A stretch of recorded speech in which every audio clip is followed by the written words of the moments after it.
के सबको जय मसीह की। आइए हम लोग प्रार्थना करते हैं। हमारे जीवित परमेश्वर प्रभु यीशु मसीह, हम धन्यवाद देते हैं इस दिन को, इस समय को। प्रभु यीशु, जो भी बातचीत करे पिता, हमारी शक्ति से नहीं, हमारी बल से नहीं, और न हमारी इच्छा से, न हमारे ज्ञान से, बल्कि आपकी पवित्र आत्मा के द्वारा अगुवाई करो और प्रत्येक हृदय आत्मा को स्पर्श करो पिता। धन्यवाद देते हैं, आपके नाम को ऊंचा करते हैं। धन्यवाद उस लहू के लिए, धन्यवाद देते हैं आपका पुनरुत्थान के लिए, धन्यवाद देते हैं आपके प्रेम के लिए। धन्यवाद इस समय यीशु मसीह के नाम से मांगते हैं, आमीन। आज एक विषय हम बात करेंगे और वो है उद्धार। याद रखिए, उद्धार परमेश्वर का संपूर्ण काम है और परमेश्वर का अनुग्रह का काम। तीतुस का किताब 2 अध्याय वचन 11 में अद्भुत बातें कहता है। एक वचन पढ़ते हैं हम लोग। क्योंकि परमेश्वर का वह अनुग्रह प्रकट है जो सब मनुष्य के लिए उद्धार का कारण है। सब मनुष्य के लिए, एक मनुष्य के लिए नहीं, बल्कि सब मनुष्य के लिए। और तीतुस का 3 अध्याय 4 से 7 में भी आप पढ़ सकते हैं, आप खुद, और उसके बारे में आप सोचिएगा। ओके, ये परमेश्वर का संपूर्ण काम है। अनुग्रह प्रकट है। कैसे प्रकट है? यीशु मसीह अनुग्रह और सच्चाई से परिपूर्ण है। परमेश्वर ने जगत से प्रेम किया और अपना इकलौता पुत्र दे दिया। जो कोई भी इंसान उस पर विश्वास करेगा वो कभी नष्ट नहीं होगा, बल्कि वो अनंत जीवन पाएगा।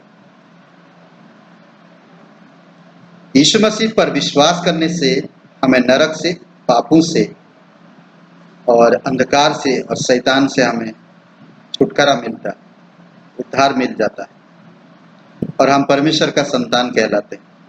यूहन्ना का 1:12 में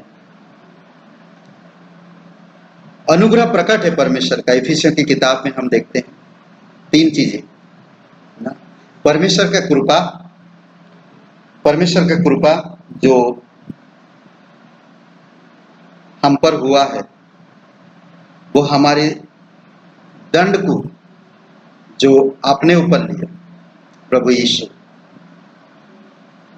हमारी जो पाप के दंड थे, हम जो पाप के कारण दंडित होने वाले थे, अधर्म के कारण, यीशु ने अपने ऊपर लिया और क्रूस पर बलिदान हो गया। सुंदर बात है। दूसरी बात हम देखते हैं, अनुग्रह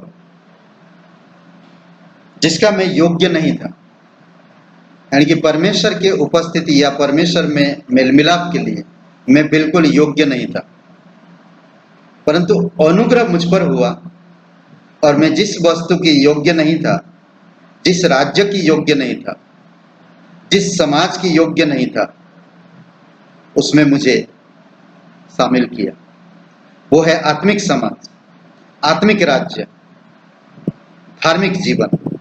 मैं इसका योग्य नहीं था, परंतु परमेश्वर ने इसका योग्य बनाया। यीशु मसीह ने इसके योग्य बनाया।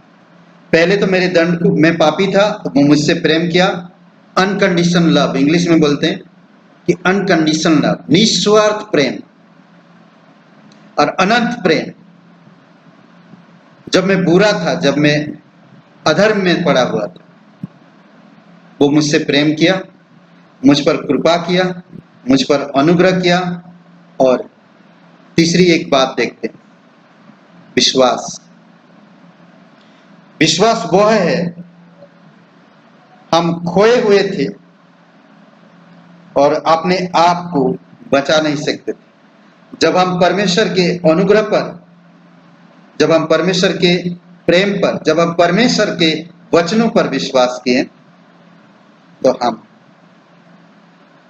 बच गए। अद्भुत है। इसलिए बहुत इंपॉर्टेंट, इफिसियों का किताब खोलिएगा। हर एक विश्वासी को ये जानना जरूरी है। इफिसियों की किताब 2 अध्याय 1 से लेकर 9 तक आप पढ़िएगा घर में। अद्भुत है। परमेश्वर प्रेम किया, दया किया अनुग्रह किया, विश्वास आपका। सब कुछ परमेश्वर के काम, उस पर विश्वास करना है। सब कुछ परमेश्वर कर दिया। परमेश्वर ने प्रेम किया जब हम बुरे थे, स्वर्ग छोड़ के इस धरती पर आए। उसने कृपा किया, हमारा दंड अपने ऊपर ले लिया। हम पर अनुग्रह किया, हमें पवित्र राज्य में लेकर आया, परमेश्वर के संतान होने का अधिकार दिया। आज विश्वास करिए और आगे बढ़िए। आइए हम लोग प्रार्थना करते हैं। हमारे जीवित परमेश्वर, हम धन्यवाद देते हैं, तू हमें बचाया नरक से, शैतान से, पापों से तू हमें छुड़ाया, तेरे राज्य में तू हमें लेकर आया। प्रभु हम धन्यवाद देते, जो पाप किए हैं, जो कर रहे हैं, जो करने वाले, सब पापों को तूने माफ कर दिया उस क्रूस पे। मेरे हर एक दंड अपने ऊपर लेकर तू दंडित हो गया और तीसरे दिन मरे हुओं में से जी उठा। हे यीशु, मुझे माफ कर दो, मुझे क्षमा करो। जो भी कोई ये प्रार्थना करेगा कि मैं एक पापी इंसान, मुझे क्षमा कर दो, मैं अपने आप को नहीं बचा सकता, तो यीशु उन्हें माफ करेगा। यीशु मसीह आपके पापों के लिए, आपके अधर्म के लिए क्रूस पर बलिदान हुआ, कब्र में गया और तीसरे दिन मरे हुओं में से जी उठा। अगर आप विश्वास नहीं किए कभी, आज मौका है, आप विश्वास कर सकते हैं। यीशु आपसे प्यार करता है, यीशु आप पर दया करता है, यीशु आप पर अनुग्रह करता है। यीशु पर आप विश्वास कर सकते हैं, वो आपको नया जीवन देगा अभी इसी समय। धन्यवाद देते प्रभु यीशु, प्रत्येक कलीसिया के लोगों को आपकी अनुग्रह में, आपकी प्रेम में, आपकी शांति में बनाए रखो। धन्यवाद आज का दिन को, इस समय को प्रार्थना सर्वशक्तिमान हमारे उद्धार करता यीशु नासरी के नाम से मांगते हैं। आमीन, आमीन।